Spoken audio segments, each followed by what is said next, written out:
तो last class में हम लोगों ने बेसिक्स तक पूरा काम ख़त्म कर लिया था। अभी हम लोग जो पीरियोडिक प्रॉपर्टीज़ होती है उस पीरियोडिक प्रॉपर्टीज़ के इसमें एंट्री करेंगे।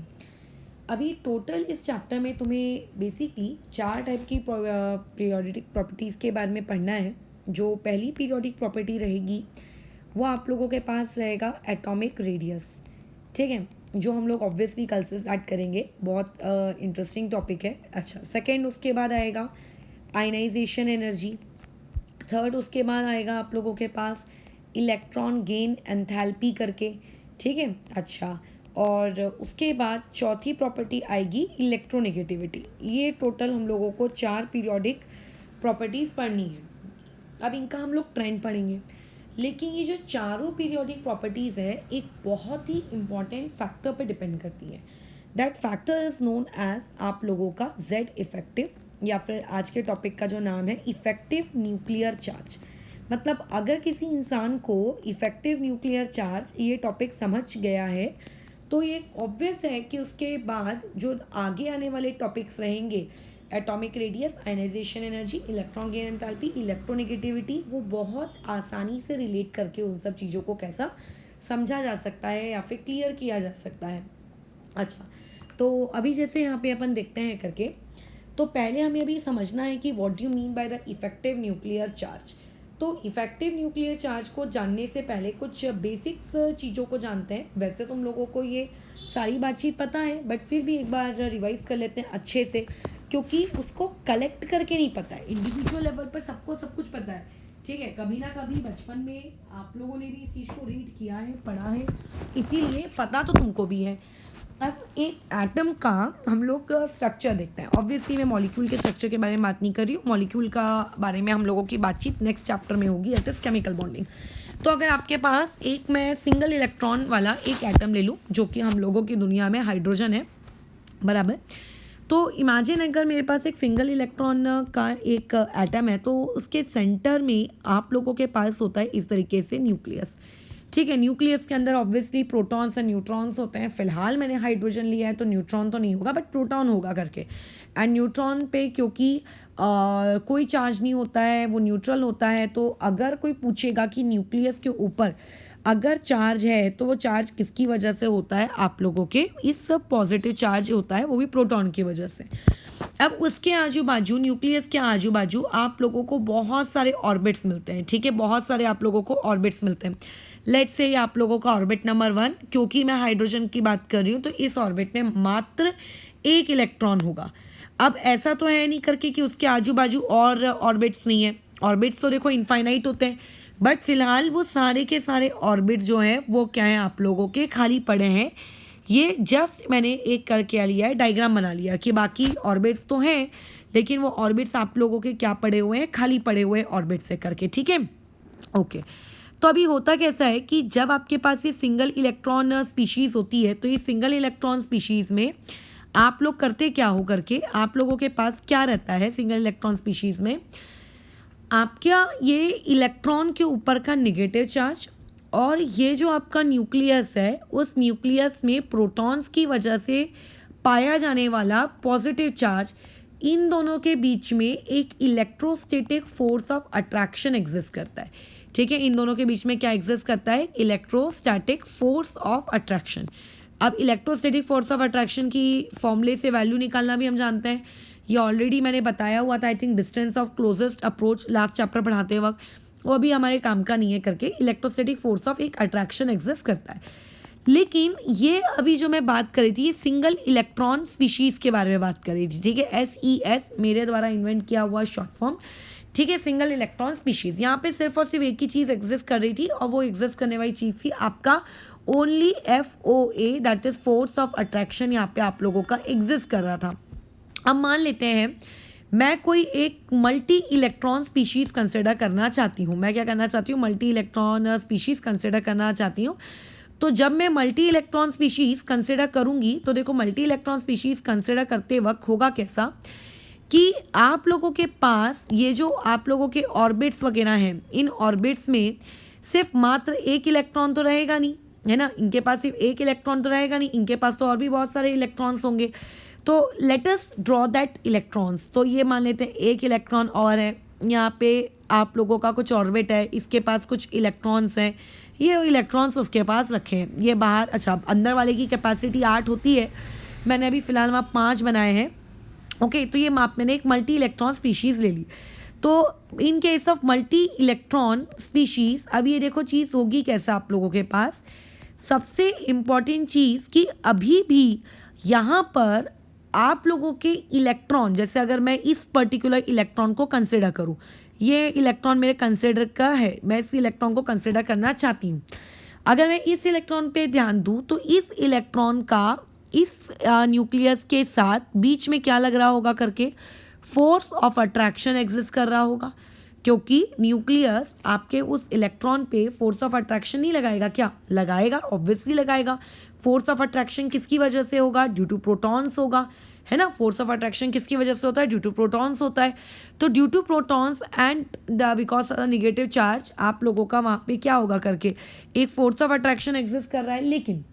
लेकिन एट द सेम टाइम ये जो आपका बेचारा रेड कलर का इलेक्ट्रॉन है, इस रेड कलर के इलेक्ट्रॉन पे निगेटिव चार्ज है, और जो इलेक्ट्रॉन के ऊपर निगेटिव चार्ज है ना, इस निगेटिव चार्ज वाले इलेक्ट्रॉन को इसके आजू बाजू वाले जो दूसरे निगेटिव चार्ज के इलेक्ट्रॉन्स हैं वो इसको रिपल कर रहे हैं। ये ठीक है, ये अंदर वाला भी रिपल कर रहा है, ये वाइट वाला जो है ये भी रिपल कर रहा है, ये जो दूर से रेड बैठा है ये भी रिपल कर रहा है। मतलब उसको छोड़कर उसके अंदर पाए जाने वाले, ये अगर बाहर की तरफ कोई होते तो उससे मतलब नहीं है, उसको छोड़कर उसके अंदर पाए जाने वाले, ठीक है, उसकी रेंज के अंदर पाए जाने वाले या उसकी रेंज की बाउंड्री पे पाए जाने वाले सारे इलेक्ट्रॉन्स उसको क्या कर रहे हैं?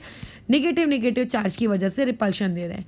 यानी कि बेचारे उस इलेक्ट्रॉन के बीच में और न्यूक्लियस के बीच में एक फोर्स ऑफ अट्रैक्शन तो एग्जिस्ट कर ही रहा था, बट उसके आजू बाजू का जो एटमॉस्फेयर था वो भी निगेटिव था, इस वजह से वहाँ पे फोर्स ऑफ रिपल्शन भी एग्जिस्ट कर रहा है। ये बातचीत उसी के जैसे हो रही है। लेट से किसी ऑब्जेक्ट को मान लेते हैं मैंने 10 न्यूटन का फोर्स लगाया, ठीक है, और 10 न्यूटन का फोर्स मैं उसको अट्रैक्शन का लगा रही हूँ, या फिर ऐसा कह सकते हैं ये ऑब्जेक्ट है, इस ऑब्जेक्ट में मैंने फोर्स ऊपर की तरफ 10 न्यूटन का लगाया, और लेकिन एट द सेम टाइम मैंने नीचे की तरफ फोर्स लेट से 4 न्यूटन का लगा लिया। तो ऐसे में अगर कोई मुझसे पूछेगा कि आपका नेट फोर्स कितना है, सो आई डोंट से कि 10 न्यूटन, आई डोंट से कि 4 न्यूटन, आई विल से कि इट विल बी 6 न्यूटन। क्यों 6 न्यूटन? 10 ऊपर 4 नीचे, तो रिजल्टेंट तो 6 ही बचा ना। तो इसका मतलब जब आप एक सिंगल इलेक्ट्रॉन स्पीशीज की बात करते हो तो वहाँ पे प्योर पॉजिटिव चार्जेस एग्जिस्ट होते हैं, प्योर अट्रैक्शन वहाँ होता है। और जब आपके पास मल्टी इलेक्ट्रॉन स्पीशीज आ जाती हैं तो अट्रैक्शन के साथ साथ एक इलेक्ट्रॉन जिसको मैंने कंसिडर किया है उस बेचारे इलेक्ट्रॉन पे फोर्स ऑफ रिपल्शन भी एग्जिस्ट। तो ये जो force of repulsion attraction simultaneously exist कर रहे हैं, तो इन दोनों की वजह से एक नेट फोर्स क्रिएट होगा, ठीक है। एफ फोर्स ऑफ अट्रैक्शन और फोर्स ऑफ रिपल्शन को अगर मैं माइनस करूंगी आपस में तो एक नेट फोर्स क्रिएट होगा। तो वो नेट फोर्स वो इलेक्ट्रॉन कितना एक्सपीरियंस कर रहा है, ठीक है।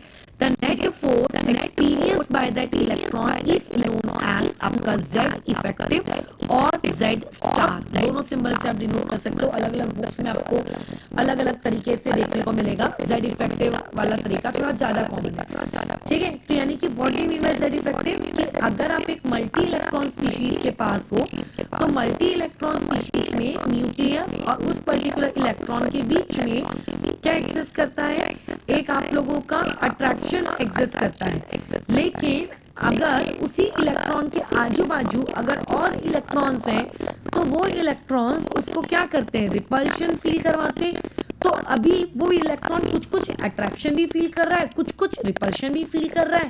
तो मैं क्या बोलूंगी? थोड़ा थोड़ा अट्रैक्शन, थोड़ा थोड़ा रिपल्शन। इससे बेटर मैं ये बोलूंगा नेट इतना, no attraction no repulsion, net इतना है करके। साइन को देख के आप पता लगा लो करके क्या रहेगा, बट नेट की बात कर रहे। तो नेट जो एक इलेक्ट्रॉन फील करता है, that net force experience by an electron is known as आप लोगों का Z इफेक्टिव, ठीक है। वो वाली चीज़ आप लोगों की क्या कहलाती है? Z इफेक्टिव कहलाती है। तो वो Z इफेक्टिव का मतलब समझ रहा है। Z इफेक्टिव अब यहाँ पे ध्यान से देखते हैं आखिर है क्या। Z इफेक्टिव आप लोगों का फोर्स ऑफ अट्रैक्शन की जो वैल्यू होगी और जो फोर्स ऑफ रिपल्शन की वैल्यू होगी उन दोनों के बीच का डिफरेंस है। अब इसमें कई लोगों को डाउट आएगा कि आपने फोर्स ऑफ रिपल्शन को पहले क्यों नहीं लिखा है और फोर्स ऑफ अट्रैक्शन को बाद में क्यों नहीं लिखा है।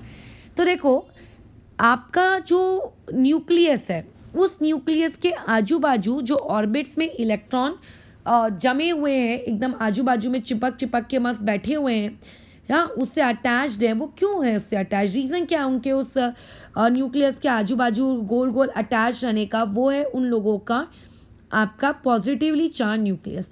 Positively charge nucleus electrostatic force of attraction से एक एक इलेक्ट्रॉन को बांध कर रखता है, होल्ड करके रखता है उनकी पोजीशन पर, ठीक है, उनके उनके ऑर्बिट्स में, राइट। लेकिन जो अदर इलेक्ट्रॉन्स है वो रिपल्शन करते हैं। तुम खुद सोचो, कभी भी फोर्स ऑफ रिपल्शन एग्जीट नहीं कर सकता फोर्स ऑफ अट्रैक्शन को, क्योंकि अगर force of repulsion force of attraction को एग्जीट कर जाएगा तो आपके इलेक्ट्रॉन सब बिखर जाएंगे, कोई ऑर्बिट जैसा कंसेप्ट ही नहीं रहेगा, बराबर, कहीं ना कहीं फीके पड़े होंगे एक कोने से दूसरे कोने में। सो देयरफॉर हमेशा आपका फोर्स ऑफ अट्रैक्शन क्या होगा करके ग्रेटर होगा as compare to force of repulsion. तो जेड इफेक्टिव क्या हुआ? Z effective is a difference between the force of attraction given to the electron by nucleus, ठीक है। जिस इलेक्ट्रॉन पे हम लोग निकालना चाह रहे हैं उस इलेक्ट्रॉन को ये फोर्स ऑफ अट्रैक्शन किसने दिया? Bye nucleus. और फोर्स ऑफ रिपल्शन कौन देते हैं? उन लोगों को अदर इलेक्ट्रॉन देते हैं उसको ये फोर्स ऑफ रिपल्शन करके, बराबर है। अभी फोर्स ऑफ अट्रैक्शन न्यूक्लियस ने भेजा, बराबर, फोर्स ऑफ अट्रैक्शन किसने भेजा? न्यूक्लियस ने भेजा। तो हम लोग क्या करते हैं, जो न्यूक्लियस के द्वारा फोर्स ऑफ अट्रैक्शन भेजा गया है वो किसकी वजह से? That is because of proton, ठीक है। ये जो फोर्स ऑफ अट्रैक्शन जो न्यूक्लियस ने भेजा है, ये फोर्स ऑफ अट्रैक्शन किसकी वजह से? Due to protons present in it, बराबर। क्यों प्रोटॉन्स, न्यूट्रॉन्स क्यों नहीं? क्योंकि न्यूट्रॉन्स तो न्यूट्रल होते हैं। अब तुम्हें इतना तो पता है कि अगर किसी भी एलिमेंट में 12 प्रोटॉन है तो उसका एटॉमिक नंबर भी 12 ही होगा। तो हम लोग यहाँ पे Z effective equals to number of protons, ठीक है, माइनस फोर्स ऑफ अट्रैक्शन लिखने से बेटर है कि मैं इस चीज़ को ऐसा लिख सकती हूँ कि Z effective equal to Z minus आपका फोर्स ऑफ रिपल्शन, बराबर है। इसको मैं ऐसा लिख सकती हूँ। तो देखो, ये हम लोग धीरे धीरे अपने फॉर्मूले की तरफ बढ़ रहे हैं। अब हो क्या रहा है, देखो, वो ये रहा है कि आप लोगों का जो फोर्स ऑफ रिपल्शन है, फोर्स ऑफ रिपल्शन कौन दे रहे हैं? आपके इलेक्ट्रॉन्स दे रहे हैं। किसको दे रहे हैं? जिस पे आप निकालना चाह रहे हो, ठीक है। मान लेते हैं 10 लोग खड़े हैं और 10 में से उनकी फाइटिंग शुरू हो गई, मतलब 9 लोग मिलके 9 इलेक्ट्रॉन मिलके एक इलेक्ट्रॉन को पीट रहे हैं, ठीक है, मारपीट कर रहे हैं उसके साथ। तो वो जो 9 इलेक्ट्रॉन उसको रिपल्शन दे रहे हैं, तो वो रिपल्शन की वैल्यू कितनी होगी, कितना रिपल्शन उसको मिल रहा होगा, ठीक है, बराबर। कितना रिपल्शन उसको मिल रहा है, कितना रिपल्शन उसको मिल रहा है, या फिर एग्जैक्टली तो नहीं बट रिपल्शन उसको मिल रहा है एग्जैक्टली, उसके पास वो अट्रैक्शन नहीं जाने दे रहे, ठीक है। अगर मान लेते हैं आप लोगों के पास एक न्यूक्लियस है और उस न्यूक्लियस में let's say number of protons की संख्या 12 है, जो आप लोगों का फर्स्ट ऑर्बिट होगा। फर्स्ट ऑर्बिट में 2 इलेक्ट्रॉन्स होते हैं, तो दोनों इलेक्ट्रॉन्स को +12 का फोर्स मिलना चाहिए था, जो कि मिल भी रहा है, लेट्स इमेजिन। लेकिन जो ऑर्बिट नंबर 2 होता है, उस ऑर्बिट नंबर 2 में मान लेते हैं फिलहाल अपने पास 5 इलेक्ट्रॉन है, तो ऑर्बिट नंबर 2 में भी आपको +12 का फोर्स नहीं मिलता है। अगर मैं ऐसा सोचेंगे कि आपके लेट्स इमेजिन 5 शेल्स हैं और 5 शेल्स में जितने भी इलेक्ट्रॉन्स हैं, सारे इलेक्ट्रॉन्स को इक्वल फोर्स बांटा जा रहा है न्यूक्लियस के द्वारा, तो ऐसा नहीं होता, ठीक है। न्यूक्लियस के द्वारा इक्वल फोर्स नहीं पहुंच पाता है।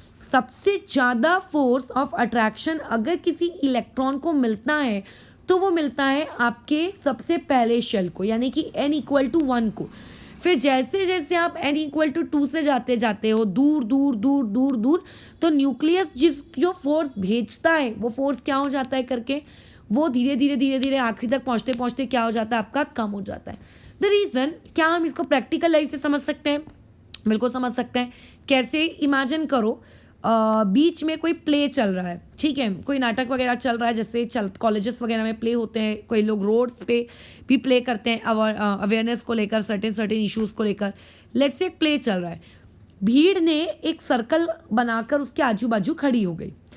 अब वो लोग मज़े से अपना प्ले देख रहे हैं बिना किसी ऑब्स्टेकल के, उन्हें बहुत ही अच्छे से प्ले दिख रहा है। तुम उसके पीछे वाली लाइन के सर्कल में खड़े हो। अब तुम्हें क्या करना पड़ेगा बताओ ज़रा। तुम्हें क्या वो प्ले उतने ईजीली दिख पाएगा क्या? नहीं, क्योंकि जो सामने के लोग खड़े हैं उनकी हाइट, उनकी विड्थ की वजह से तुम्हारी विजन में एक ऑब्स्टेकल क्रिएट हो रहा होगा। हो सकता है कि दो लोगों की मुंडी के बीच में से तुम्हें अपनी आंख लगाकर देखना पड़ रहा हो, दो लोगों के शोल्डर्स के बीच में से थोड़ी सी जगह क्रिएट करके देखना, और क्या चल रहा है क्या चल रहा है।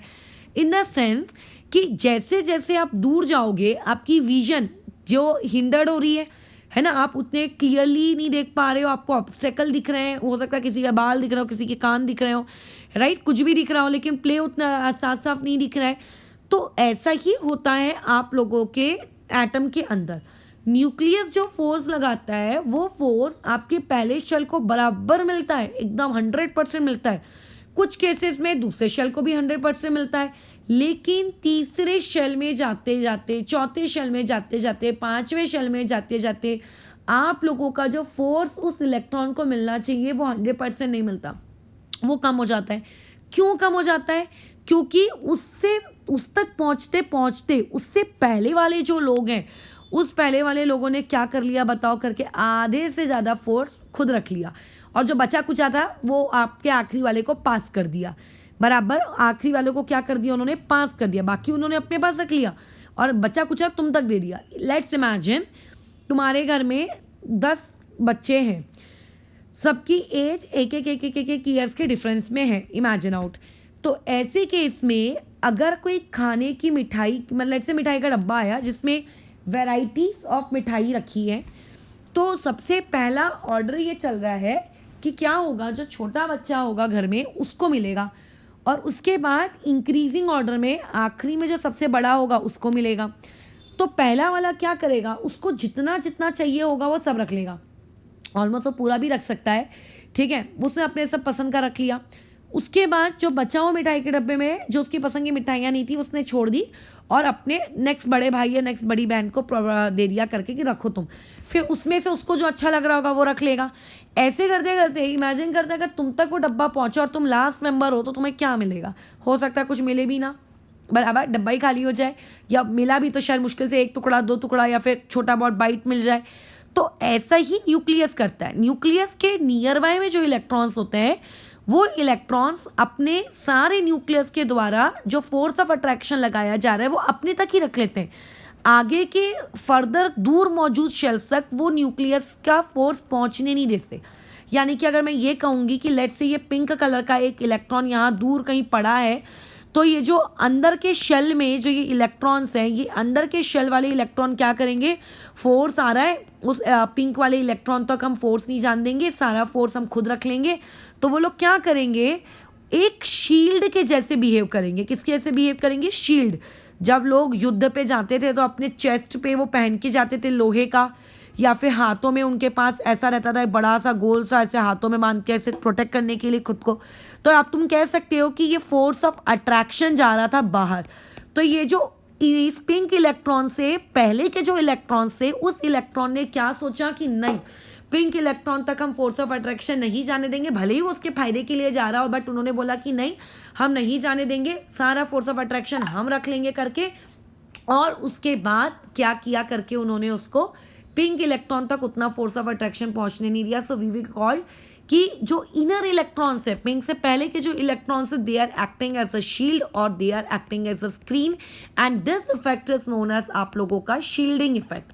बराबर, ये आज तुम लोगों को शीट मिल जाएगी रात तक। इस चीज़ को मैं कहती हूँ शील्डिंग इफेक्ट, या फिर क्या कहते हैं इसको हम लोग, स्क्रीनिंग इफेक्ट। यानी कि स्क्रीनिंग इफेक्ट या फिर शील्डिंग इफेक्ट को अगर मुझे डिफाइन करना हो तो मैं इसको कैसे डिफाइन करूँगी कि ये आप लोगों का एक ऐसा इफेक्ट है जिसमें आप लोगों के एटम में जो इनर इलेक्ट्रॉन्स होते हैं, वो इनर इलेक्ट्रॉन्स क्या करते हैं, आप लोगों के शील्ड करते हैं किसको, आपके वैलेंस इलेक्ट्रॉन को। ठीक है, किसको शील्ड करता है? वैलेंस इलेक्ट्रॉन को शील्ड करता है। किस चीज़ से शील्ड करता है? न्यूक्लियस के द्वारा भेजा गया फोर्स ऑफ अट्रैक्शन। वो उसके लिए ज़रूरी था बट उसको नहीं मिला, नहीं मिलने दिया उन्होंने।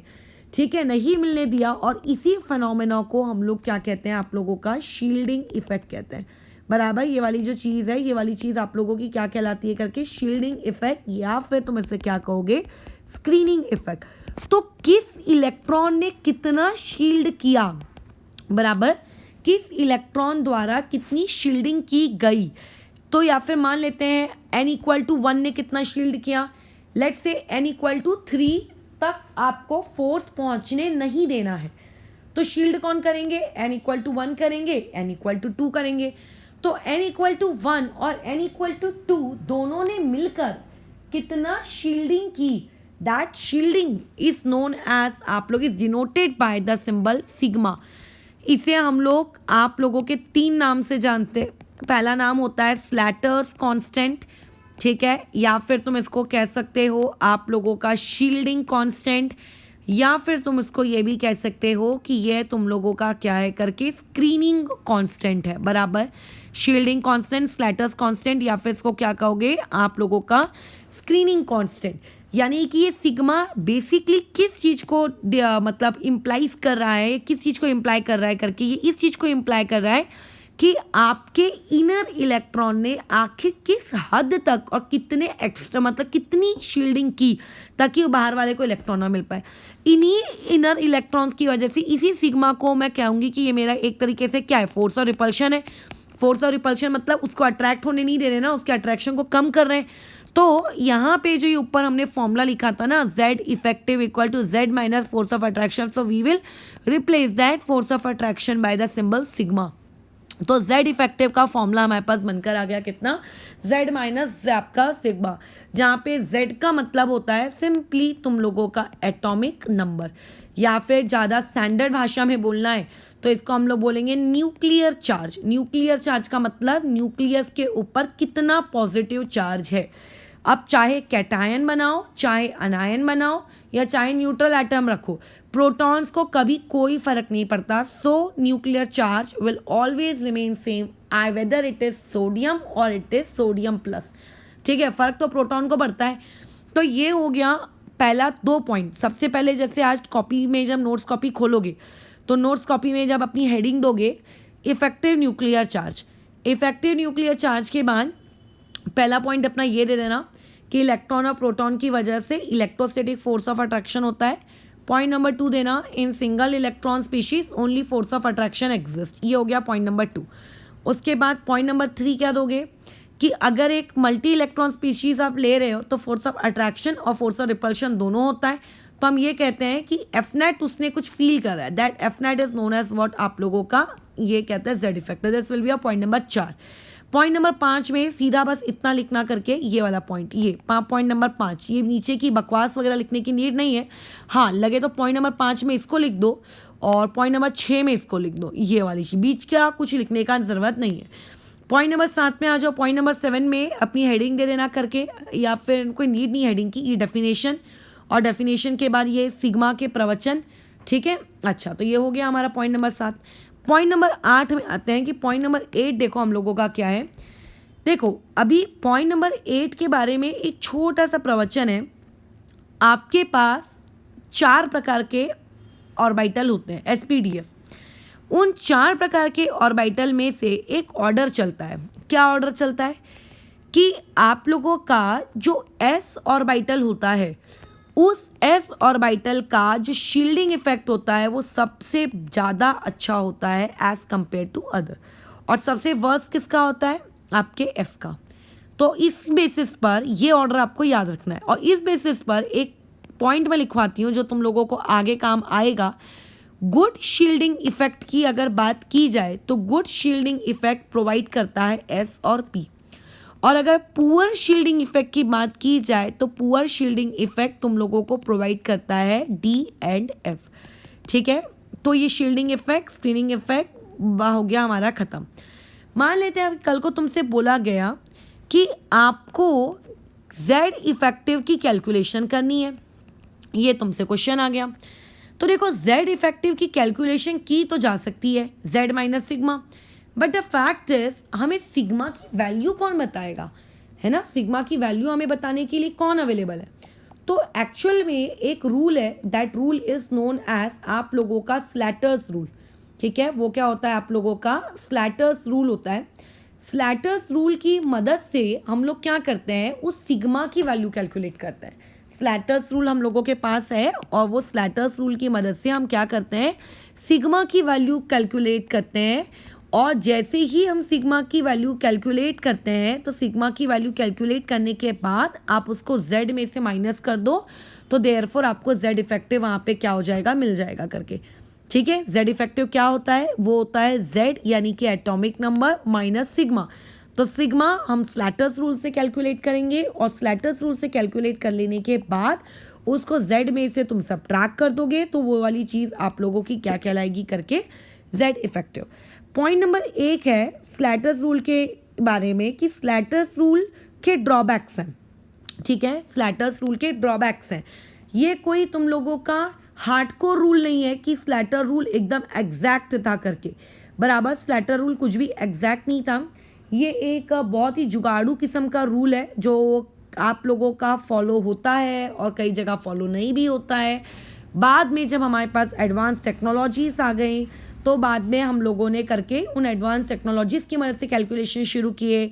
लेकिन शुरुआती दौर में जब हम लोगों को सिग्मा की वैल्यू कैलकुलेट करनी थी तो सिग्मा की वैल्यू को कैलकुलेट करने के लिए स्लैटर्स रूल का प्रयोग किया जाता था करके, बराबर। लेकिन स्लैटर्स रूल से कई वैल्यूज़ गलत आई हैं, कैसे गलत आई हैं उस पर भी बातचीत करेंगे। बाद में हम लोगों ने उन लोगों को क्या किया है, रिवाइज्ड वैल्यूज़ उनकी निकाली, मतलब न्यू टेक्निक्स न्यू फॉर्मूलेज आए होंगे कुछ, उन्होंने स्लैटर्स रूल के द्वारा निकाली हुई गलत वैल्यूज़ को ठीक किया। बट क्योंकि ये शुरुआत थी तो शुरुआत के नाम पे हम लोग स्लैटर्स रूल इसीलिए पढ़ रहे हैं। तो अभी स्लैटर्स रूल से सिग्मा निकालने के ना कुछ रूल्स चलते हैं, बराबर। अब वो पहले रूल्स समझना बहुत ही आवश्यक है, उन्हीं रूल्स के बेसिस पे क्योंकि काम होता है। रूल नंबर 1 होता है, सबसे पहले आप इलेक्ट्रॉनिक कॉन्फ़िगरेशन लिखो। अब इसमें तुम्हारे दिमाग चलेगा कि इसमें कौन सी बड़ी बात है, कौन सा वाला इलेक्ट्रॉनिक कॉन्फ़िगरेशन हो, 55 वाला, 2,8 वाला? तो नहीं, आपने अभी अभी जो सीखा है, ये जो अभी आए हो 11th में 1s2 2s2 वाला। रूल नंबर 2, इलेक्ट्रॉनिक कॉन्फ़िगरेशन लिखते वक्त एक बात का ध्यान रखना है आपको कि आप लोगों को जो सबशेल्स होते हैं, अब सबशेल्स क्या होते हैं इस पे तो किसी को डाउट नहीं होना चाहिए। जो subshells with same value of n should be kept together. ठीक है, विथ, अच्छा यहाँ लिखना था मुझे, सेम वैल्यू ऑफ n। ठीक है, n मतलब principal quantum number, should be kept together. ठीक है, उनको आपको क्या रखना है, आप लोगों को साथ साथ में रखना है। इसका मैं एक एग्जांपल दे देती हूँ जिस एग्जांपल से तुम्हें समझेगा कि क्या करना है और क्या करना नहीं है। कोई भी एक डी ब्लॉक का एलिमेंट ले लो और डी ब्लॉक के एलिमेंट का एक इलेक्ट्रॉनिक कॉन्फ़िगरेशन लिख लेते हैं। लेट्स इमेजिन मुझे अच्छा लग रहा है क्रोमियम, मैंने क्रोमियम का लिख दिया। क्रोमियम का कॉन्फ़िगरेशन मैं इसलिए लिख रही हूँ क्योंकि क्रोमियम का कॉन्फ़िगरेशन लिखते वक्त लोगों से एक्सेप्शन वाले पार्ट में गलती होती है, ताकि तुम्हारा रिविजन भी हो जाए। सही तरीके से कॉन्फ़िगरेशन लिखने का तरीका क्या है, we will write 1s2 2s2, उसके बाद 2p6, उसके बाद बताओ क्या आएगा, 3s2, उसके बाद आएगा 3p6, बट 3d नहीं आएगा। अब आता है 4s2 भी नहीं, क्रोमियम का है तो एक्सेप्शन होगा, तो 4s1 और 3d5 ऐसे लिखते हैं हम लोग। ये क्या लिखने का सही तरीका है? हाँ बिल्कुल है, हमने अभी भी पढ़ा है लास्ट चैप्टर में। बट स्लैटर्स रूल कहता है कि देखो, माना कि ये सही तरीका है बट इस सही तरीके के अकॉर्डिंग आप मत चलो। ठीक है, आपको जैसा बोला जा रहा है ना वैसा करो। ठीक है, माना कि सही तरीका है, हमें यहाँ पे तरीका वरीका नहीं, ये हमारी ट्रिक है कैलकुलेट करने की। तो ट्रिक वाइज आपको सारे 1 वाले एक साथ रखने, सारे 2 वाले एक साथ रखने और सारे 3 वाले एक साथ रखने। ऊपर वाले कॉन्फ़िगरेशन की वजह से 3 के बीच में 4 आ जा रहा है, तो ऐसा ना करो। तो स्लैटर्स रूल के कैलकुलेशन के खातिर हम लोग क्या करेंगे करके सारे 3 वालों को नियम का उल्लंघन करते हुए उन्हें साथ रख देंगे। ये ऐसे, भले ही नियम फॉलो हो ना हो उससे हमें कोई मतलब नहीं है, क्योंकि ये ट्रिक है उस चीज़ को कैलकुलेट करने की और कुछ भी नहीं। सो देयरफॉर ये हो गया आपका रूल नंबर 2। देखो सारे 3 साथ में आने चाहिए। क्या ये ट्रिक से n+n रूल फॉलो हो रहा है? क्या नहीं हो रहा, लेकिन ये ट्रिक है, ट्रिक बराबर, ये ट्रिक है। तो ट्रिक के लिए कुछ एडजस्टमेंट्स तो करने पड़ते हैं। अच्छा, तो ये हो गई हमारी ट्रिक। अब आगे आते हैं रूल नंबर 3 में। रूल नंबर 3 आप लोगों का क्या कहता है, तुम खुद सोचो, जस्ट इमेजिन, जब मेरे पास एक सिंगल इलेक्ट्रॉन स्पीशीज थी एज आई डिस्कस अबोव, तो वहाँ पे आप लोगों के पास कहीं भी फोर्स ऑफ रिपल्शन नहीं था, वहाँ पे प्योरली फोर्स ऑफ अट्रैक्शन था। इसका मतलब कि एक इलेक्ट्रॉन कभी खुद पर ही तो रिपल्शन नहीं लगाएगा। तो इसका मतलब अगर आपके पास दो इलेक्ट्रॉन है तो रिपल्शन एक की वजह से लग रहा है, क्योंकि एक तो फील कर रहा है ना, बराबर। ऐसा मत करना कि पहला दूसरे पे लगा रहा है, दूसरा पहले पे लगा रहा है। आपको उनमें से दो इलेक्ट्रॉन में से किसी एक को अपना रेफरेंस मानना पड़ेगा। रेफरेंस मतलब जिसके ऊपर आप वो शील्डिंग या फिर जिसके ऊपर आप वो सिग्मा कैलकुलेट कर रहे हो, जिस इलेक्ट्रॉन के ऊपर आप वो सिग्मा कैलकुलेट कर रहे हो, कभी भी उस इलेक्ट्रॉन को कंसीडर मत करना कि वो भी शील्डिंग लगा रहा है, ठीक है, वो भी किसी और के ऊपर रिपल्शन लगा रहा है, उसको कंसीडर मत करना, बराबर है, उसे कभी कंसीडर मत करना, ठीक है। अच्छा, तो अब ऐसे केस में देखो क्या हो जाएगा, आप लोगों के पास, आप लोगों को कंसीडर वन रेफरेंस इलेक्ट्रॉन। अभी जब हम लोग न्यूमेरिकल करेंगे तब तुम्हें ये बात समझ में आ जाएगी। कंसीडर वन रेफरेंस इलेक्ट्रॉन, आपको क्या करना है, एक रेफरेंस इलेक्ट्रॉन कंसीडर करना है। फॉर एग्जाम्पल, अगर मैं ये कहूँगी कि मेरे पास पोटेशियम है, पोटेशियम में टोटल नंबर ऑफ इलेक्ट्रॉन्स कितने होते हैं, 19, तो मुझे 19 इलेक्ट्रॉन के लिए सिग्मा कैलकुलेट नहीं करना है। जब मैं सिग्मा कैलकुलेशन करूँगी, फॉर कैलकुलेशन ऑफ सिग्मा हम सिर्फ और सिर्फ हम लोग कितने इलेक्ट्रॉन कंसिडर करेंगे, वी विल कंसिडर 18 इलेक्ट्रॉन्स। एक कंसिडर नहीं करेंगे क्योंकि उसके ऊपर तो हम निकाल रहे हैं, बराबर, तो एक आपको कम कर देना है, ये नियम थोड़ा सा याद रखना। अच्छा, अब रूल नंबर 4 में आते हैं। रूल नंबर 4 देखो क्या कहता है। रूल नंबर ये 4 ये कहता है कि आपके पास जो रेफरेंस इलेक्ट्रॉन है, ठीक है, लेट्स से ये मेरे पास रेफरेंस इलेक्ट्रॉन है, इस रेफरेंस इलेक्ट्रॉन के लिए मुझे सिग्मा की वैल्यू कैलकुलेट करनी है। तो रेफरेंस इलेक्ट्रॉन के इमेजिन राइट हैंड साइड में भी अगर कुछ इलेक्ट्रॉन्स होंगे और उसके लेफ्ट हैंड साइड में भी कुछ इलेक्ट्रॉन्स होंगे, तो जो लेफ्ट हैंड साइड वाले इलेक्ट्रॉन्स होंगे आप उन्हें कंसीडर करोगे, ठीक है। आपके पास जो लेफ्ट हैंड साइड में इलेक्ट्रॉन्स होंगे आप उन लेफ्ट हैंड साइड वाले इलेक्ट्रॉन्स को कंसीडर करोगे, बट जो इलेक्ट्रॉन्स आपके राइट हैंड साइड में होंगे उन्हें आपको क्या करना है, इस राइट हैंड साइड वाले इलेक्ट्रॉन्स को आपको क्या करना है, इग्नोर। क्या करना है, इग्नोर, बराबर, क्या करना है, इसको इग्नोर करना है, ठीक है, इससे क्या कर देना है, इग्नोर। ये स्लैटर्स का रूल है। अब इसमें एक पॉइंट है जहाँ पे बहुत सारे लोगों से गलती होती है।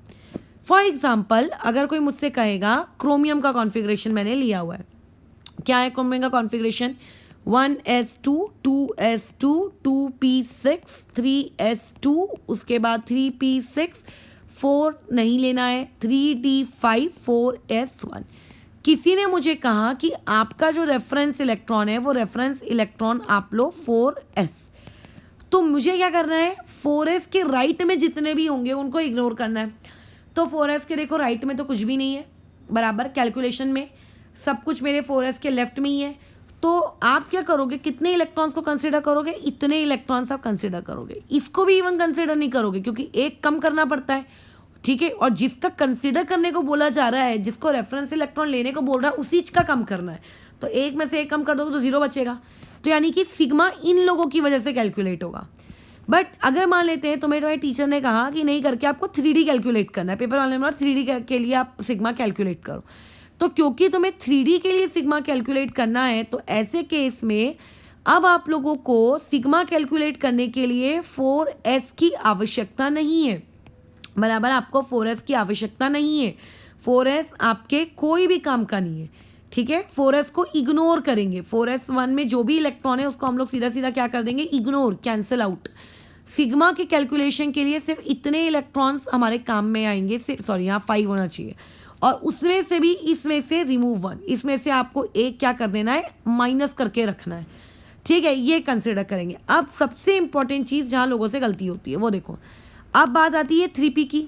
अब मान लेते हैं मैंने तुमसे पूछा करके कि 3p के लिए आप बताओ करके, तो वो लोग क्या करते हैं, ये वाली हरकत करने की कोशिश करते हैं, 1s2 2s2 2p6 3s2 3p6, बोलते हैं कि 3d5 को इग्नोर करना है। क्यों करते हो, 4s1 को तो इग्नोर करना ही है क्योंकि वो राइट में है, वो बोलते हैं कि 3d5 को भी इग्नोर कर दो। तो नहीं, 3d5 इग्नोर नहीं होगा। तुम्हें लगेगा देखो मैं तो अभी रूल के अगेंस्ट जा रही हूँ, तो रूल के मैं अगेंस्ट नहीं जा रही हूँ। स्लैटर्स कहता है कि आपको राइट हैंड साइड के सारे सबशेल्स इग्नोर कर देने हैं जिनका प्रिंसिपल क्वांटम नंबर रेफरेंस वाले प्रिंसिपल क्वांटम नंबर से डिफरेंट हो। ये है सही भाषा, ठीक है, कि आपको रेफरेंस इलेक्ट्रॉन्स के राइट हैंड साइड में अगर कोई दूसरे क्वांटम नंबर का प्रिंसिपल क्वांटम नंबर का अगर कोई सबशेल मिलता है तो उन सबशेल्स को इग्नोर कर दो, सेम वालों को इग्नोर नहीं करने का, क्योंकि वो तो उसी ऑर्बिट के हैं ना। तो यानी कि यहाँ पे इन सभी को कंसिडर करेंगे एंड अगेन इसमें से एक इलेक्ट्रॉन हम क्या कर देंगे, कम कर देंगे, बराबर। ये ऐसा तो 3p में 3d को गायब नहीं करने का है, लोग कर देते हैं। सिमिलरली अगर तुमसे 3s पूछा जाए तो 3s के केस में ना तो 3p हटेगा ना तो 3d हटेगा, दोनों के दोनों ही वहाँ पर अगेन रहेंगे। इग्नोर सिर्फ और सिर्फ अभी भी कौन होगा, आप लोगों का 4s1 ही होगा। और इन सब की यूज़ पड़ेगी किसके कैलकुलेशन के लिए, सिग्मा। अगर तुमसे मान लेते हैं 2p के लिए पूछा जाता, तो अगर 2p के लिए पूछा जाता तो 2p के राइट हैंड साइड में जितने भी आप लोगों को सबशेल दिख रहे हैं उसको इग्नोर कर दो। अगर उनका प्रिंसिपल क्वांटम नंबर अलग है तो अभी यहाँ पे देखो कौन सा वाला प्रिंसिपल क्वांटम नंबर अलग है, ये अलग है, ये अलग है, ये अलग है, ये अलग है, गए। और आपको सिर्फ और सिर्फ सिग्मा कैलकुलेशंस के लिए इतने लोगों की ही आवश्यकता है, और उसमें से भी रिमूव 1, इसमें से भी आप एक क्या कर दो, कम कर दो करके, बराबर, ठीक है। अच्छा, उसके बाद इमेजिन किसी ने तुमसे 2s के लिए पूछा, तो 2s के लिए क्या होगा, 2s के लिए आपको 1s2 रहेगा, 2s2 रहेगा। और अगर तुम्हें ऐसा लगे कि 2p6 को हटा देना चाहिए तो देखो 2p6 नहीं हटेगा क्योंकि वो उसी का प्रिंसिपल क्वांटम नंबर है, बराबर। तो यही लोग हटेंगे और वो नहीं हटेगा, बस फ़र्क इतना है कि मतलब कोई फ़र्क नहीं है, एक और इलेक्ट्रॉन यहाँ से क्या हो जाएगा, कम। फिर सिमिलरली सोचो अगर तुमसे 1s के लिए पूछा जाता तो 1s के लिए बताओ किसको इग्नोर करते, 1s 1 वाले को छोड़कर 1 से बड़े जितने भी प्रिंसिपल क्वांटम नंबर्स की वैल्यूज़ हैं या सबशेल्स हैं उन सबको आप हटा दो। तो इनडायरेक्टली ये सारे के सारे क्या हो जाते, आप लोगों के कैंसिल आउट हो जाते, ये ऐसे, और सिर्फ क्या बचता, 1s2 बचता। तो ये वो गलती थी जो लोग कर देते हैं कि अगर पूछा जाए 2s का तो 2p को भी हटा देते हैं, वो मत हटाना। अब यहाँ से हम आगे बढ़ने से पहले मैं तुम्हें एक इंटरेस्टिंग फैक्ट बताती हूँ जो स्लैटर्स रूल के नियमों को ही देखो कैसा तार तार करता है। अभी अभी हमने ऊपर पढ़ा था S की शील्डिंग ज़्यादा बेटर होती है एज़ कम्पेयर टू P, और P की शील्डिंग ज़्यादा बेटर होती है एज़ कम्पेयर टू D, और D की शील्डिंग उससे ज़्यादा बेटर होती है एज़ कम्पेयर टू आप लोगों का F करके, है ना। तो ऐसे केस में अभी इस नियम को देखो, अगर मैं 2p और 2s को ध्यान से देखूं तो 2p और 2s दोनों के केस में मैं जब सिग्मा निकालूंगी तो सिग्मा की वैल्यू तो सेम आएगी। तुम्हें नहीं लगता, क्यों देखो 1s2 1s2 2s2 2s2 2p6 2p6 remove 1, दोनों के लिए सिग्मा की वैल्यू सेम आएगी, दोनों के लिए सिग्मा कैसा निकल के आएगा, सेम निकल के आएगा। बट p में और s में कुछ तो अंतर होना चाहिए ना करके, बराबर, कुछ तो अंतर होना चाहिए, बराबर बराबर है, कुछ तो अलग होना चाहिए क्योंकि P और S का शील्डिंग इफेक्ट अलग अलग होता है। तो बस देखो यहीं से आपको समझ में आ जाना चाहिए करके कि आप लोगों का जो स्लैटर्स रूल है ये स्लैटर्स रूल सही नहीं है, ठीक है। फिर भी हम इसको पढ़ेंगे करके, फिर भी हम इसको पढ़ेंगे क्योंकि एक जगह कहता है कि S और P, जो वो कहता नहीं वो है ही फैक्ट कि S और P में S की शील्डिंग ज़्यादा बेटर है एज़ कम्पेयर टू P, तो उसकी वैल्यू ज़्यादा आएगी। और यहाँ देखो दोनों की सेम आ रही है, कोई डिफरेंस नहीं दिख रहा है करके, बराबर, ठीक है। तो अभी आगे हम लोग करते हैं करके काम अपना शुरू। आगे मैं क्या बता रही थी तुम लोगों को, हाँ ये हो गया ख़त्म। अब हम लोगों का ये रूल नंबर कौन सा चल रहा था, रूल नंबर चल रहा था 4। अब रूल नंबर 5 में आते हैं। रूल नंबर 5 आप लोगों का इंपॉर्टेंट है, उसी रूल से आप सिग्मा की वैल्यू एक्चुअल में कैलकुलेट करोगे। देखो रूल नंबर 5 कहता क्या है, आपको S और P यानी कि जो गुड शील्डिंग वाले लोग हैं उन गुड शील्डिंग वालों के लिए अलग रूल फॉलो करवाना है, और जो बैड वाले हैं यानी कि जो पुअर वाले हैं, नॉट बैड, उनके लिए आप लोगों को थोड़ा अलग रूल फॉलो करवाना है, N और D और F के लिए। देखो रूल क्या है, अगर मान लेते हैं स्लैटर्स रूल में कल को आपको वैल्यू कैलकुलेट करनी है और आपका जो इलेक्ट्रॉन है वो NS है या फिर आपका जो इलेक्ट्रॉन है वो NP है, ठीक है, अगर आपका जो इलेक्ट्रॉन है अगर वो NS है या NP है तो उनके लिए हम एक सर्टेन वैल्यू कंसिडर करेंगे। अगर वो N-1 है तो उनके लिए एक सर्टेन वैल्यूज हर एक फॉर ईच इलेक्ट्रॉन। हाँ, ये जो वैल्यूज है फॉर ईच इलेक्ट्रॉन है, यानी कि कलेक्टिवली हम इनको मानते हैं, ऐसा नहीं कि इंडिविजुअली मानते हैं, सॉरी कलेक्टिवली नहीं मानते हैं इनको। अच्छा, N-1 के लिए अलग वैल्यू कैलकुलेट करेंगे, N-2 के लिए अलग वैल्यू कैलकुलेट होगी एंड उस N-2 के बाद N-3 N-4 and so on dot dot dot dot dot, चाहे कितना भी आ जाए उनके लिए अलग वैल्यू कैलकुलेट होगी। तो ये होगा 0.35, इसके लिए होगा 0.85 और इन सभी के लिए डॉट डॉट डॉट डॉट होगा यानी कि 1। ठीक है, अब इसको एक क्वेश्चन से समझते हैं कि ये चीज़ क्या बोल रहा है। ND और NF के लिए मैं अलग से बता दूंगी करके, ये वाली चीज़ क्या है आप लोगों के पास। देखो, कोई भी एक सिंपल सा आप कैलकुलेट करने के लिए ले लो जिसके ऊपर आपको सिग्मा की वैल्यू एक्चुअल में कैलकुलेट करनी है, तो बेस्ट ऑप्शन होता है कि एक डी ब्लॉक वाले को ही कंसिडर करो, क्योंकि उसको अगर समझ लिया तो ऑब्वियस है कि सारे आप लोगों को वैसे भी समझ में आ जाते हैं।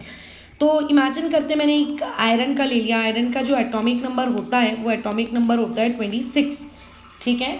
अच्छा, कॉन्फ़िगरेशन लिख लेते हैं, 1s2 2s2 2p6 3s2 3p6 4 मत लिखना, क्योंकि स्लैटर्स रूल कहता है कि आपको उनके n जिनके सेम है उन्हें कलेक्टिवली रखना है, उन्हें साथ में रखना है, भले ही वहाँ पे n+l रूल आपका चले ना चले, क्योंकि ये ट्रिक है करके, बराबर। तो इसीलिए गलती से भी 4s2 मत लिखना, आपको पहले क्या लिखना है, 3D लिखना है। और अगर वो आयरन है तो 3D कितना होगा, 6 होगा। अब मुझे तो इलेक्ट्रॉनिक कॉन्फ़िगरेशन रटे हुए हैं, तुम लोगों को अगर रटे ना हो तो थोड़ा अपनी प्रैक्टिस करो, इमेजिनेशन मिलाओ, क्योंकि 4s2 तक 20 इलेक्ट्रॉन भर जाते हैं। तो अगर 26 नंबर पे आपका आयरन है तो D में 6 गया होगा। चलो, अब अगर लेट से मैं तुमसे कहा कि आपको सिग्मा कैलकुलेट करना है फॉर 4s, ठीक है, जिसके लिए सिग्मा कैलकुलेट करने को बोला जा रहा है, उसके लिए ये आप ज़रूर चेक कर लेना करके कि वो S है कि वो P है कि वो D है कि वो F है, ये ज़रूर चेक कर लेना, ठीक है, कि वो S है कि P है कि वो D है, ठीक है, ये ज़रूर चेक कर लेना, बराबर, ठीक है। तो ऐसे केस में 4s के लिए बोल रहा है, तो 4s के लिए बोले या 4p के लिए बोले कि 3s के लिए बोले कि 3p के लिए बोले, किसी के लिए बोले, ये रूल लगेगा। तो यानी कि जिसके लिए वो कैलकुलेट करने को बोल रहा है वो 4s, यानी कि यहाँ पे आप लोगों का n कितना है, n बराबर आपका 4 है, n बराबर 4 है, मतलब इसको हम अपना n मानेंगे, उससे एक कम, ठीक है, उससे आप लोगों का एक कम, तो उससे एक कम आप लोगों का कौन होगा, थर्ड नंबर होगा, उससे एक कम आप लोगों का क्या होगा, थर्ड नंबर। तो इसको हम लोग बोलेंगे कि ये हमारा n-1, इन दोनों को हम लोग क्या कहेंगे, ये हमारा n-2 और ये हमारा उससे n-3, बराबर, ठीक है। ये मार्किंग पहले कर लेना और उसके बाद उसने तुमसे बोला है सिग्मा कैलकुलेट करो 4s के लिए, कर लेंगे। लेकिन जब भी सिग्मा कैलकुलेट करने को बोला जाए, आपको देखो काम किस तरीके से करना है, आपको सबसे पहले इसके लिए कैलकुलेट करनी है कुछ वैल्यूज़। कैसे, जब आप NS में होगे तो NS के लिए वैल्यू कितनी लेनी है, उसके एक इलेक्ट्रॉन के लिए 0.35, बराबर, उसके लिए वैल्यू कितनी लेनी है, 0.35 करके, बराबर, कितनी लेनी है, 0.35। अब लोग गलती क्या करते हैं, दो इलेक्ट्रॉन्स के लिए वो 0.35 मल्टीप्लाई बाय 2 कर देते हैं। अभी मैंने तुमको बताई थी कि आपको उसमें से एक इलेक्ट्रॉन कम करना है, यानी कि 0.35 मल्टीप्लाई बाय कितना हो जाएगा, मात्र 1, ठीक है। इसको सिर्फ कितने से मल्टीप्लाई करेंगे, 1 से मल्टीप्लाई करेंगे। अच्छा, अभी यानी कि n में आपके पास कितने इलेक्ट्रॉन है, एक इलेक्ट्रॉन को मल्टीप्लाई किया 0.35 से, वैल्यू कितनी आई, 0.35। n-1 में गिन लो टोटल इलेक्ट्रॉन्स कितने हैं, चाहे वो S का हो, P का हो, D का हो, कलेक्टिवली गिनो उसको, तो कितने हो जाएंगे आप लोग गिन लो, 12 13 14 इलेक्ट्रॉन्स हो रहे हैं। अच्छा n-1 को देखो किससे मल्टीप्लाई करना है, 0.85 से, ठीक है। n-1 को कितने से मल्टीप्लाई करना है, 0.85 से। इसको कर लेंगे, चलो बाद में बात क्या देखते हैं। अब उसके बाद वो तुमसे ये कह रहा है करके कि आपके पास n-2 वाले जितने भी हैं, ठीक है, n-2 वाले जितने भी हैं, उन n-2 वालों के लिए आपको वैल्यू कितनी लेनी है, 1। तो n-2 वाले कितने हैं, देखो 6 और ये 2, 8। तो 8 मल्टीप्लाई बाय 1 इक्वल टू ये 8। n-3 वालों के लिए भी आपको वैल्यू कितनी लेनी है, n-3 में पहले इलेक्ट्रॉन कितने हैं, 2। तो 2 मल्टीप्लाई बाय 1 इक्वल टू 2। अब पहले मल्टीप्लाई करके देख लो, 14 मल्टीप्लाई बाय 0.85, ये वाली चीज़ कितनी हो जाती है, एक मिनट को यार, ये हाँ 14 मल्टीप्लाई बाय ये 0.85, 11.9 बराबर। तो ये आ गया आप लोगों का 11.9, ये आ गया। अब उसके बाद आपको सिर्फ इन सारी वैल्यूज़ को उठाकर ऐड करना है और कुछ नहीं। तो 11 और 8 ये हो गया 19, 19 और 2 ये हो गया आप लोगों का 21, 21.9 ये क्वेश्चन हम लोगों के मतलब 21.9 ये चीज़ हमारे पास ऑलरेडी है। 21.9 में ऐड कर दो 0.35, तो ये कितना हो जाएगा, 22.25। This is the value of sigma. ये हो गई आपकी सिग्मा की वैल्यू। ऐसे निकालते हैं करके, सिग्मा टोटल आपने निकाल लिया इतना। तो आप ऐसे में किसी ने तुमसे Z इफेक्टिव अगर निकालने को बोला, that will be Z minus sigma. Iron के लिए होता है Z 26 और ये होगा 22.25। तो 22.5 आप अगर इसमें से माइनस कर दो तो आएगा ये 3.75। यानी कि आयरन में वो जो 4s इलेक्ट्रॉन है, उस 4s इलेक्ट्रॉन को कितना न्यूक्लियर चार्ज फील हो रहा है, 3.75। आपका जो आयरन है, आयरन का एटॉमिक नंबर होता है 26, मतलब न्यूक्लियस में 26 प्रोटॉन है, ठीक है, 26 प्रोटॉन है। तो उस इलेक्ट्रॉन को कितना न्यूक्लियर चार्ज फील होना चाहिए था, 26, बट उसको फील सिर्फ और सिर्फ कितना हो रहा है, 3.75। तो बेसिकली किस इलेक्ट्रॉन को कितना न्यूक्लियर चार्ज फील होता है, that feeling is known as effective nuclear charge. सोचो 26 फील होना चाहिए था और हो रहा है 3.75। इसका मतलब आप न्यूक्लियस से जितना दूर जाते जाओगे, आपके उस दूर जाने पर उस इलेक्ट्रॉन बेचारे पर इफेक्टिव न्यूक्लियर चार्ज कितना कम होता जाएगा करके, है ना। इफेक्टिव न्यूक्लियर चार्ज उतना क्या होता जाएगा, कम होता जाएगा। तो ये हो गया आयरन के केस में, मैंने तुम लोगों को निकालने को कहा। अब आयरन के केस में जस्ट इमेजिन, मैंने अभी तुम्हें किस में निकालने को कहा था, 4s में। अब अगर मैं तुमसे कहूंगी कि नहीं 4s में नहीं, आप 3D में निकाल कर दिखाओ मुझको, तो तुम बोलोगे क्या दिक्कत है, नहीं है कि दिक्कत के लिए थोड़े से ना रूल्स बता जाए, ठीक है। अब रूल्स लेकिन एक इलेक्ट्रॉन के लिए, यानी कि ये जो वैल्यू की जाती है 0.35, 0.85 प्रत्येक इलेक्ट्रॉन के लिए होती है, कलेक्टिव सारे इलेक्ट्रॉन्स के लिए नहीं होती। Nd या Nf में अगर कोई इलेक्ट्रॉन मौजूद हो और उसका अगर आपको सिग्मा निकालने को बोला जाए, तो जो भी आपके Nd या जो Nf वाले इलेक्ट्रॉन्स होंगे उनके लिए आप डायरेक्टली वैल्यू ले लोगे 0.35। तुम बोलोगे इसमें क्या दिक्कत है, कोई चेंज नहीं है। हाँ बिल्कुल कोई चेंज नहीं है, लेकिन अब जो पीछे आ रहे हैं n-1, n-2, n-3 dot dot dot dot etcetera, उन सब के लिए वैल्यू ले लोगे 1। यानी कि Np और Nd में क्या अंतर है, हम वहाँ पे n-1 के लिए 0.85 लेते थे, यहाँ पे नहीं लेंगे, ठीक है। तो अभी इसी सेम क्वेश्चन में तुम लोगों को सिग्मा कैलकुलेट करना है। किसके लिए सिग्मा कैलकुलेट करना है, फॉर आप लोगों के 3D के लिए। तो ऐसे में पहले तो एकदम तेजी से आपको अपना इलेक्ट्रॉनिक कॉन्फ़िगरेशन लिख लेना है। तो ये इलेक्ट्रॉनिक कॉन्फ़िगरेशन मैंने लिख दिया 3s2, 3p6, 3d6 और 4s2। अब इसमें जो राइट साइड में आ रहा है, जिसका क्वांटम नंबर आपके फाइंड करने वाले क्वांटम नंबर से अलग है, उसको कैंसिल आउट कर दो। ये हो गया कैंसिल आउट। अब बचते हैं इतने।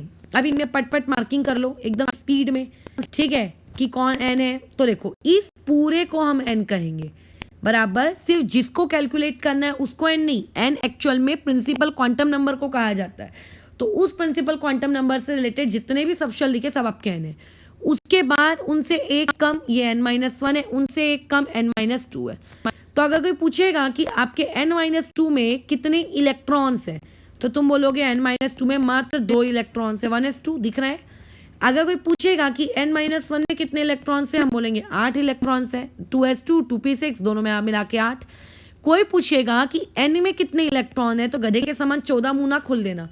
आपको Z इफेक्टिव या फिर जो भी हो सिग्मा निकालते वक्त आपको एक रिमूव करना होता है, ये बात याद रखो।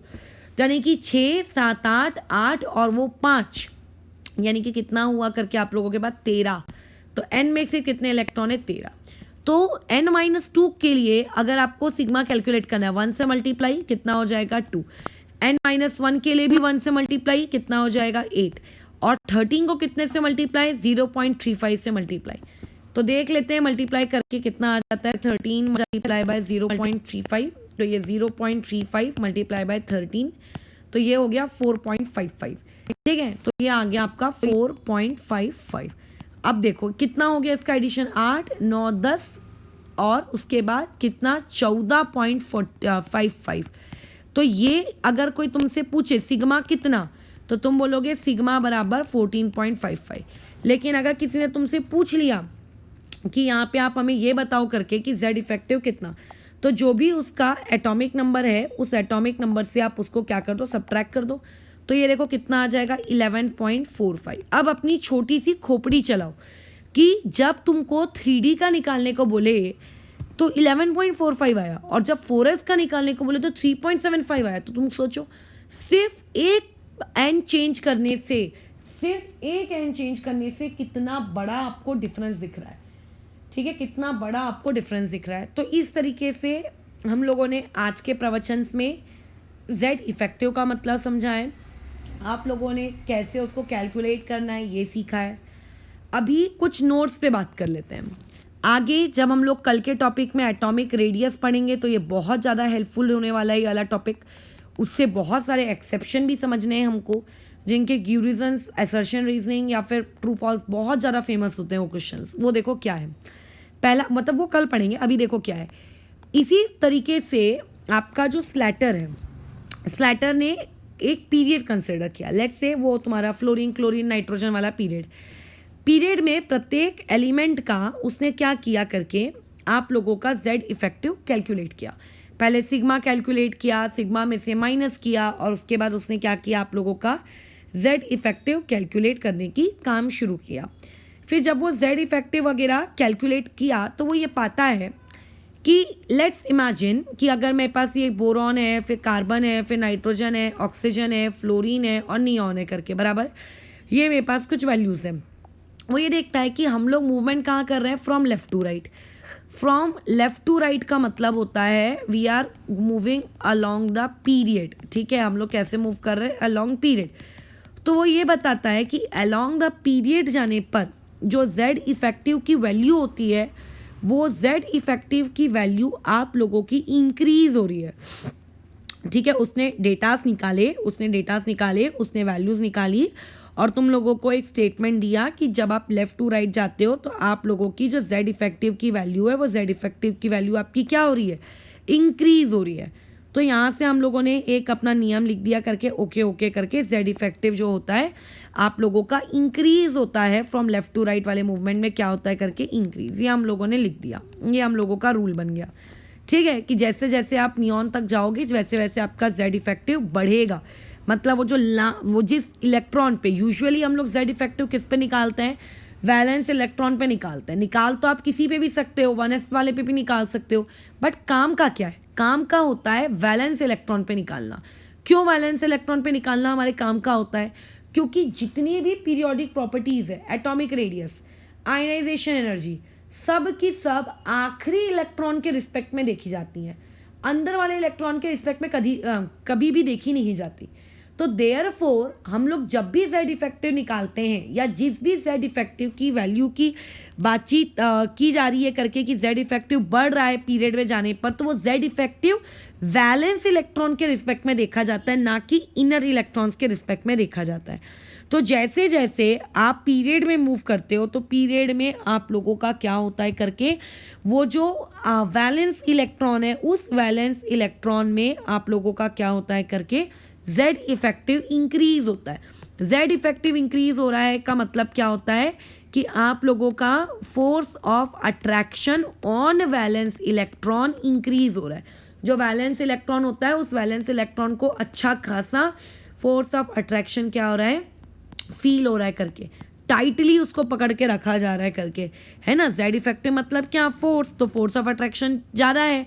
यानी कि कार्बन और नाइट्रोजन में अगर पूछा जाए किसके वैलेंस इलेक्ट्रॉन को ज़्यादा टाइटली पकड़ के रखा गया होगा, तो किसके पकड़ के रखा गया होगा, नाइट्रोजन के, बराबर है। अच्छा, अब आगे हम लोग नेक्स्ट में बढ़ते हैं। अब आगे पॉइंट नंबर 2 ये है कि आप लोगों के स्लैटर्स रूल के अकॉर्डिंग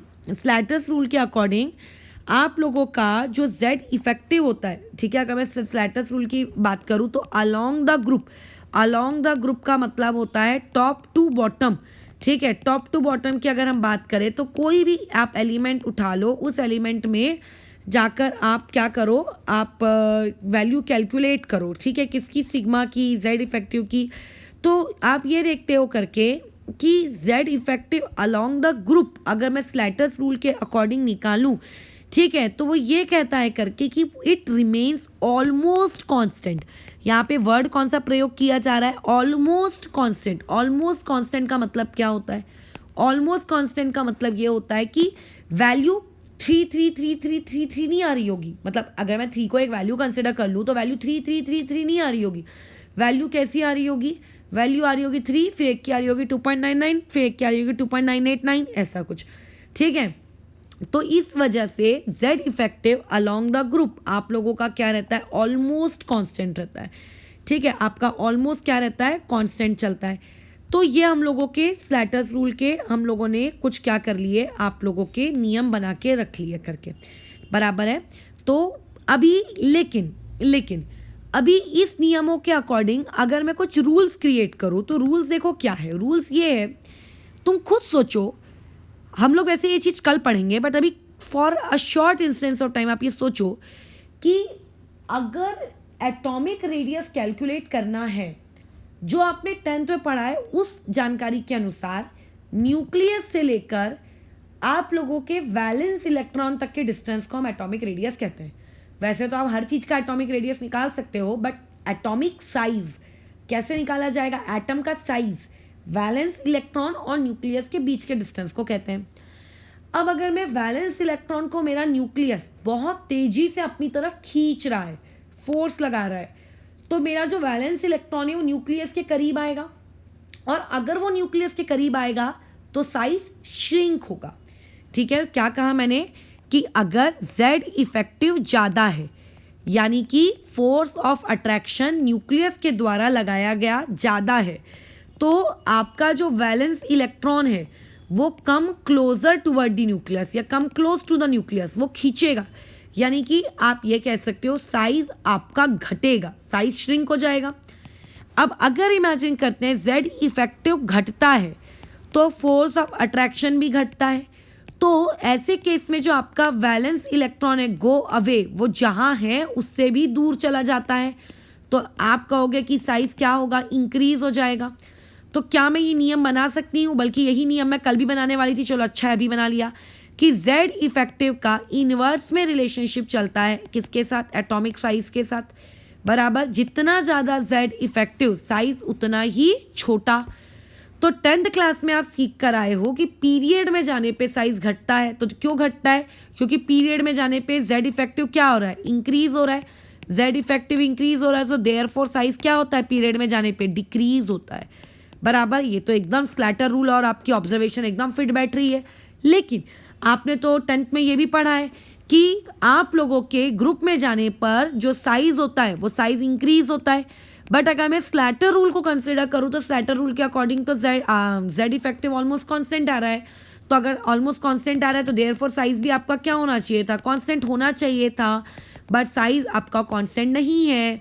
एक्सपेरिमेंटली हमको ये बात पता है, रियलिटी हमको पता है कि साइज आपका इंक्रीज हो रहा है, बट थियोरटिकली हम लोग ऐसा एक्सपेक्ट कर रहे थे कि साइज कांस्टेंट आना चाहिए। इसका मतलब स्लैटर रूल के निकाली हुई वैल्यू में कुछ ना कुछ गड़बड़ी है, उसके जो अजम्पशंस में कुछ ना कुछ गलती है, ठीक है। तो बाद में उन गलतियों को ठीक कर लिया गया आपकी न्यू टेक्निक्स के द्वारा, बट हमें उन न्यू टेक्निक्स को नहीं पढ़ना है, हमें सिर्फ इतना ही पढ़ना है। तो आज के प्रवचन में याद क्या क्या रखना है? पॉइंट नंबर 1, आपको ये पता होना चाहिए सिग्मा के रूल्स। उसके बाद आपको 2-3 इलेक्ट्रॉन्स का निकालते आना चाहिए, मतलब इलेक्ट्रॉन्स के लिए निकाल लो। पॉइंट नंबर 3, आपको वो ऑर्डर पता होना चाहिए कि SPDF वाला ऑर्डर, ठीक है। अच्छा, पॉइंट नंबर 4, आपको ये पता होना चाहिए गुड वाले कौन है, बैड वाले कौन है, मतलब पुअर वाले कौन है। पॉइंट नंबर 5, आपको शील्डिंग और स्क्रीनिंग का मतलब किसी दूसरे इंसान को समझाते आना चाहिए, ठीक है, किसी दूसरे को, बराबर। अच्छा, ये वाली चीज़ याद रखना, किसी दूसरे को करके।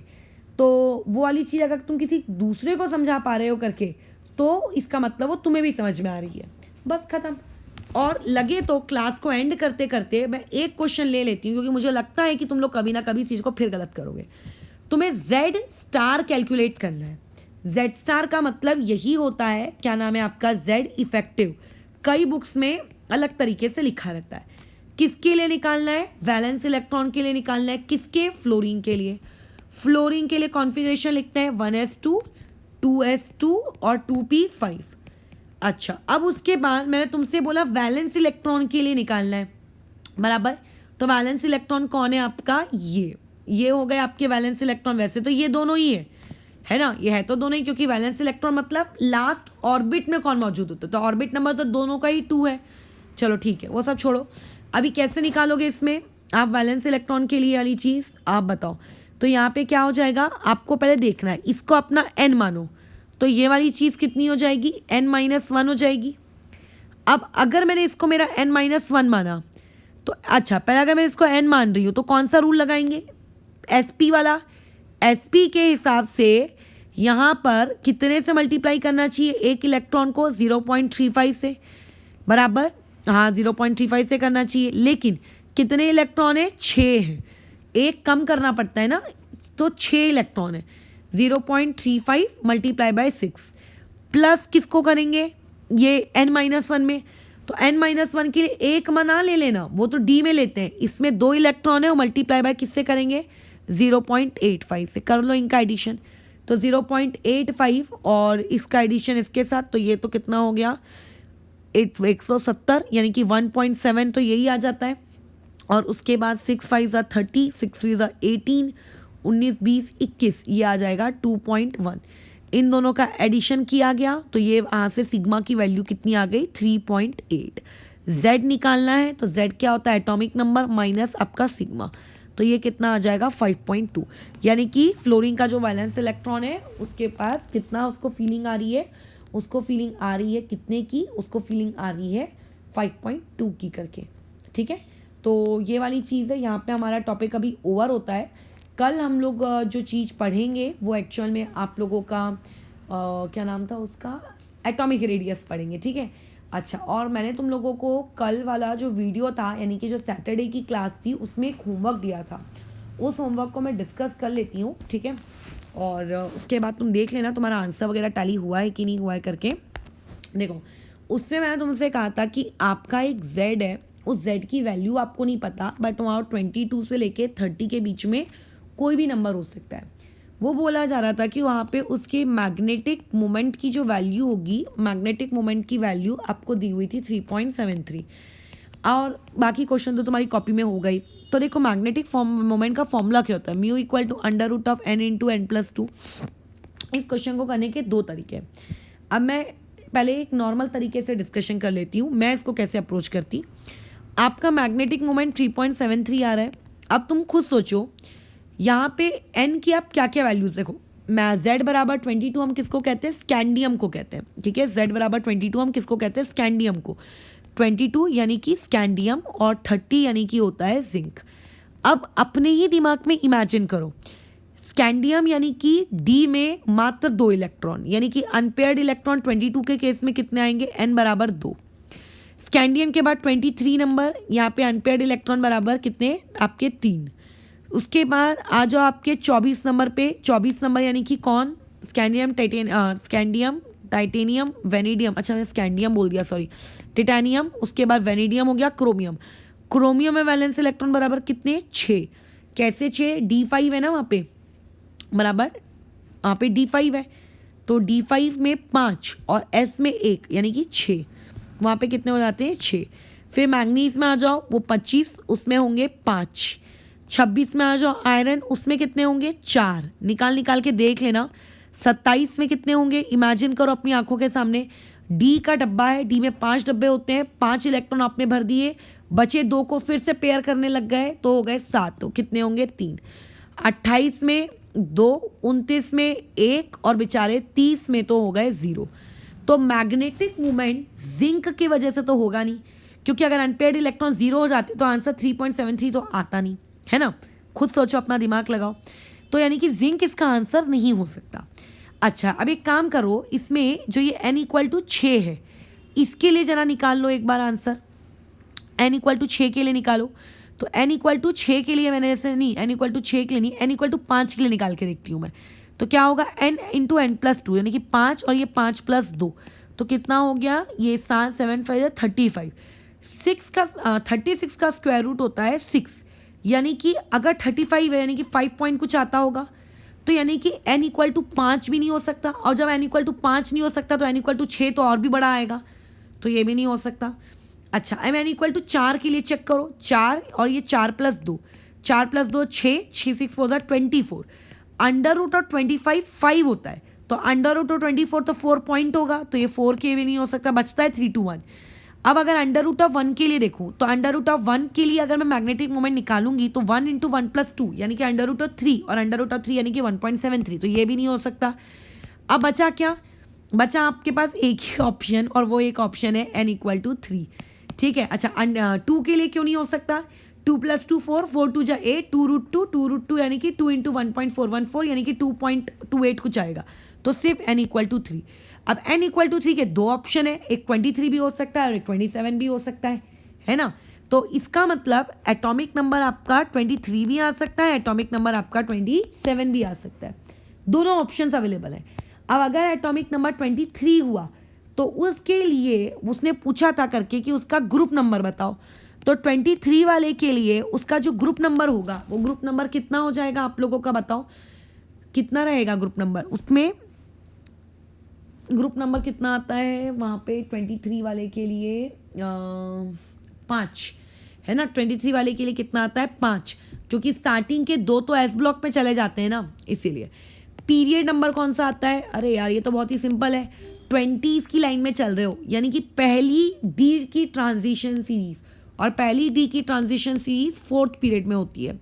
उसने तुमसे पूछा था ब्लॉक कौन सा है, तो बहुत ही सिंपल चीज़ है, 20s की लाइन में चल रहे हो तो डी ब्लॉक होगा।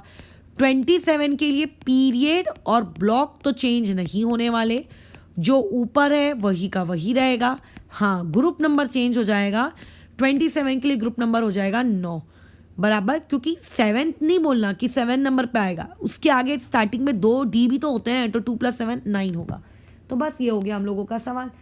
तो इस तरीके से तुम इस क्वेश्चन को अटेम्प्ट कर सकते थे। अब इस क्वेश्चन को अटेम्प्ट करने का एक दूसरा तरीका सुनो। दूसरा तरीका थोड़ा गंदगी वाला है। आपको मैग्नेटिक मोमेंट 3.73 दिया था, √n × n+2 दोनों तरफ स्क्वायर कर लो। तो जब तुम दोनों तरफ स्क्वायर कर लोगे तो तुम्हारे पास एक क्वाड्रेटिक बनेगी। इधर तो बन जाएगा n² + 2n, इधर देख लेते कितना बनेगा 3.73, किधर गया, एक मिनट रुको, ये रहा 3.73 × 3.73 कितना हो गया 13.9, तो जिसको मैं अप्रॉक्सीमेटली -14 लिख लेती हूँ। अब तुम इसको स्प्लिट कर लो, और स्प्लिट करने के बाद आप इसका निकाल लो जो तुम्हें निकालना है करके। अब तुम तो देख रहे हो करके ये 14 के तो फैक्टर्स निकलेंगे नहीं, क्यों नहीं निकलेंगे, 7 2 14, यही एक मतलब इकलौता कॉम्बिनेशन है और हमको चाहिए 2, तो ये तो पॉसिबल नहीं है। तो देयरफॉर आपके लिए बेटर ऑप्शन रहेगा ये ऐसे सोच सोच के आगे बढ़ना करके, बस खत्म। तो कल अब हम लोग एक नया टॉपिक स्टार्ट करेंगे, एटॉमिक साइज वाला। ओके।